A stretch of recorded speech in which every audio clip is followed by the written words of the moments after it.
पंकज एक साधारण मध्यवर्गीय युवक था। उत्तराखंड के छोटे से पहाड़ी गांव में पला बड़ा। पढ़ाई में अच्छा था और उसके माँ बाप का सपना था कि बेटा बड़ा होकर एक अच्छी नौकरी करे और कभी पैसों की तंगी ना हो। गांव में बिजली अक्सर आती जाती रहती थी और पानी दूर से लाना पड़ता था, लेकिन माँ बाप ने पढ़ाई में कभी कोई कमी नहीं आने दी। पंकज ने अपने मेहनत से एमबीए किया और दिल्ली की एक प्रतिष्ठित मल्टीनेशनल कंपनी में जॉब लग गई। पहली सैलरी जैसे ही खाते में आई, माँ ने फोन किया, बेटा अब तेरा घर चलाना शुरू हो गया है, लेकिन खर्च सोच समझ कर करना। पंकज ने हाँ कहा, लेकिन नए शहर, नए माहौल और अपनी पहली सैलरी की खुशी में वह कुछ भूल सा गया। शुरू के कुछ महीने सब अच्छा चला। फ्लैट किराए पर लिया, जरूरी फर्नीचर खरीदा, मोबाइल और इंटरनेट के बिल समय पर देने लगा। उसे लगने लगा कि अब जिंदगी सेट हो गई है। एक दिन ऑफिस में उसके कलीग रोहित ने कहा, पंकज क्रेडिट कार्ड बनवा ले, आजकल सबके पास होता है। रिवॉर्ड पॉइंट्स मिलते हैं, ईएमआई में चीजें खरीद सकते हैं और पैसे की कमी हो तो तुरंत काम आता है। पंकज को बात जम गई। अगली सुबह उसने एक क्रेडिट कार्ड के लिए आवेदन कर दिया। बिना ज्यादा शर्तें पढ़े, बिना उसकी लिमिट समझे उसने कार्ड ले लिया। पहले महीने सिर्फ मूवी टिकट बुक किए, दूसरे महीने मोबाइल खरीदा, तीसरे महीने लैपटॉप, चौथे महीने गोवा की ट्रिप बुक की। सब कुछ ईएमआई पर। हर बार सिर्फ मिनिमम पेमेंट करता रहा। उसे लगता था कि सब ठीक चल रहा है, लेकिन असल कहानी अब शुरू हुई। हर महीने जो वो मिनिमम पेमेंट कर रहा था, वह असल में सिर्फ ब्याज की राशि थी।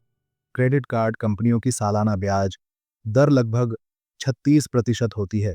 यानी अगर आपने 1 लाख रुपए उधार लिया तो साल भर में 33,000 रुपए सिर्फ ब्याज के रूप में देना होगा। और अगर आप समय पर पूरा पेमेंट नहीं करते तो वो ब्याज और बढ़ता जाता है। 6 महीने में पंकज का बकाया 1,20,000 रुपए से ऊपर पहुंच गया। अब उसका कार्ड मैक्सिमम लिमिट पर था। हर महीने कलेक्शन एजेंट्स के कॉल आने लगे। उनका लहजा सख्त होता गया, सर पेमेंट कब करोगे, नहीं किया तो लीगल एक्शन होगा। पंकज की नींद उड़ गई, खाने का स्वाद चला गया, ऑफिस में काम में मन नहीं लगता। हर बार जब माँ फोन करती, वह कहता, सब ठीक है माँ, लेकिन उसके अंदर हलचल मची थी। वह अपने आप से भी बात करना बंद कर चुका था। आत्मसंवाद की कमी ने उसे और अकेला कर दिया था। एक रात वह ऑफिस से लौटा। कमरे में अंधेरा था, सिर्फ खिड़की से आती हल्की सी स्ट्रीट लाइट पड़ रही थी। वह चुपचाप कुर्सी पर बैठा और रोने लगा। उसकी आंखों से निकलते आंसू न सिर्फ कर्ज का बोझ थे, बल्कि आत्मग्लानि और भय का भी प्रतिनिधित्व कर रहे थे।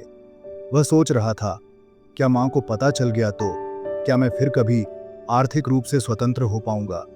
उस रात उसे बचपन के वो दिन याद आए जब मां 50 रुपए जोड़कर उसका स्कूल बैग भरती थी, जब पिताजी रात को लालटेन में बैठकर बजट बनाते थे। पेट्रोल इसी हफ्ते भरवाना है, पर राशन भी खत्म हो गया है। पंकज की आंखें उन यादों में डूब गईं और एक नई चेतना ने जन्म लिया। अगली सुबह पंकज ने एक डायरी निकाली और पूरा हिसाब लिखा। कौन कौन से खर्च थे, कौन जरूरी थे और कौन सिर्फ दिखावे के लिए। उसने नेटफ्लिक्स, स्विगी, अमेजॉन जैसी एप्स डिलीट कर दी। खाने में बाहर का खाना बंद, कैब की जगह मेट्रो। हर खर्च को नियंत्रण में ले आया। उसने कुछ फाइनेंशियल वीडियोस देखे और एक चीज सीखी, स्नोबॉल मेथड। इसका मतलब था, पहले छोटे लोन चुकाओ, फिर बड़े।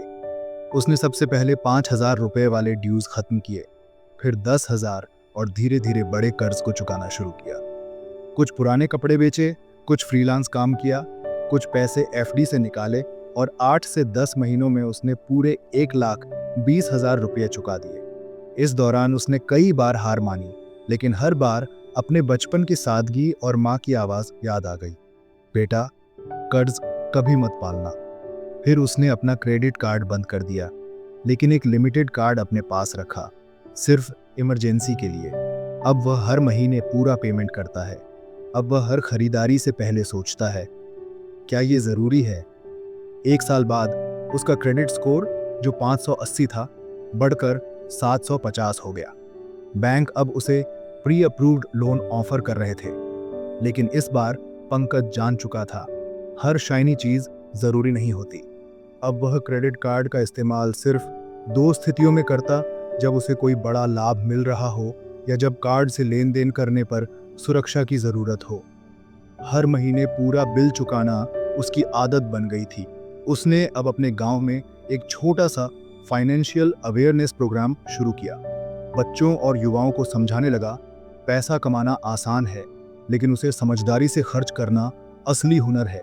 वह गांव के पंचायत घर में हर रविवार एक क्लास लेने लगा। वहां वह ईएमआई, ब्याज दर, क्रेडिट स्कोर और डिजिटल धोखाधड़ी जैसे विषयों पर सरल भाषा में समझाता था। अगर आप भी पंकज जैसी गलती से बचना चाहते हैं, तो इस वीडियो को लाइक करें। अगर आपके किसी दोस्त, भाई या रिश्तेदार को इस कहानी से सीख मिल सकती है, तो शेयर ज़रूर करें। और ऐसे ही दिल से निकली कहानियों के लिए बाजू टेल्स को सब्सक्राइब करें। बाजू टेल्स, कहानी सिर्फ सुनो नहीं, जियो भी।